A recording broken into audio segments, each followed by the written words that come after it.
মেয়েদের বলছি, তোমাদের কাছ থেকে টাকা ছাড়াও অন্য আরেকটা জিনিস চাওয়া হতে পারে কি, সেটা তোমরা ভালোই বুঝতে পারছো। Don't offer them that. ওদের কাজ হয়ে গেলে ওরা তোমাকে কাজ দেওয়ার যে প্রতিশ্রুতি দিয়েছিল একদমই রাখবে না, ফোন তোলা বন্ধ করে দেবে। কত ঢপের ছবি তৈরি হতো মিথ্যে মিথ্যে কথা দিয়ে।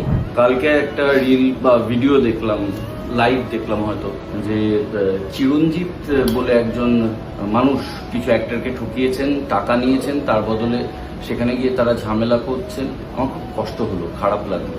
না, ওই চিরঞ্জিত বাবুর জন্য নয়, যে মানুষ এতগুলো মানুষের স্বপ্ন নিয়ে খেলতে পারে, তাদের জীবিকা নিয়ে খেলতে পারে, তার এর থেকেও বড় শাস্তি হওয়া উচিত। আসলে আমার কষ্ট হলো, দেখুন আমি স্বীকার করি বা না করি, আমি তো বিজয়গড়ের ছেলে, টালিগঞ্জের অনেকটা কাছে, এবং আমার যেহেতু নাটকের ব্যাকগ্রাউন্ড, বাবা নাটক করতেন, আমি অন্তত ইন্ডাস্ট্রি বিষয়ে অনেক কিছু জানতাম।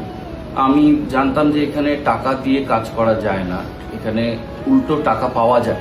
হয়তো 100 টাকা দেবে প্রথম কাজে, খুব কম দেবে, হয়তো যাতায়াত ভাড়াটুকু দেবে, কিন্তু টাকা নেবে না কেউ, টাকা দেবে। কিন্তু আমাদের সময় থেকে আমি আমাদের বন্ধুদের, যারা হয়তো মফস্বল থেকে এসেছে বা দূর থেকে এসেছে বা হয়তো কলকাতাতেই থেকেছে কিন্তু ইন্ডাস্ট্রির খবর অত জানে না, তখন সোশ্যাল মিডিয়া ছিল না, কিন্তু ঠকানোর রাস্তা অনেক ছিল তখন। এখন যেটা উত্তম কুমার মেট্রো স্টেশন, তখন টালিগঞ্জ মেট্রো স্টেশন নাম ছিল। তার বাইরে যে কত ঢপের ছবি তৈরি হতো মিথ্যে মিথ্যে কথা দিয়ে, কত ছেলে মেয়েকে ওখানে জমা করে কত লোক ঠকাতো।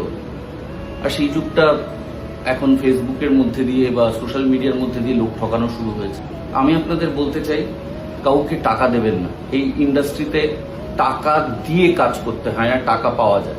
1, 2, টাকা নেওয়ার আরেকটা নিয়ম হচ্ছে, আপনাদেরকে বলা হয় আর্টিস্ট ফোরামের কার্ডের জন্য একটা বিশাল টাকা লাগে। 1 হচ্ছে আর্টিস্ট ফোরামের কার্ডের জন্য কোনো বড় টাকা লাগে না। 2 হচ্ছে প্রথম কাজ করার আগে আর্টিস্ট ফোরামের কার্ড পাওয়াই যায় না, কারণ আর্টিস্ট ফোরামের কার্ড করতে গেলে আপনার 2টো কাজের অভিজ্ঞতা লাগে এবং 2টো ডিরেক্টরের সই লাগে। মেয়েদের বলছি, তোমাদের কাছ থেকে টাকা ছাড়াও অন্য আরেকটা জিনিস চাওয়া হতে পারে কি, সেটা তোমরা ভালোই বুঝতে পারছো। Don't offer them that.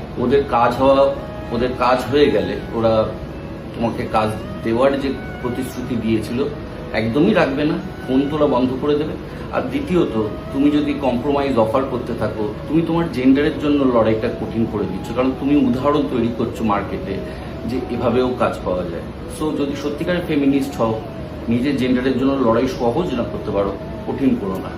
Enough জ্ঞান ফর টুডে, এটাই।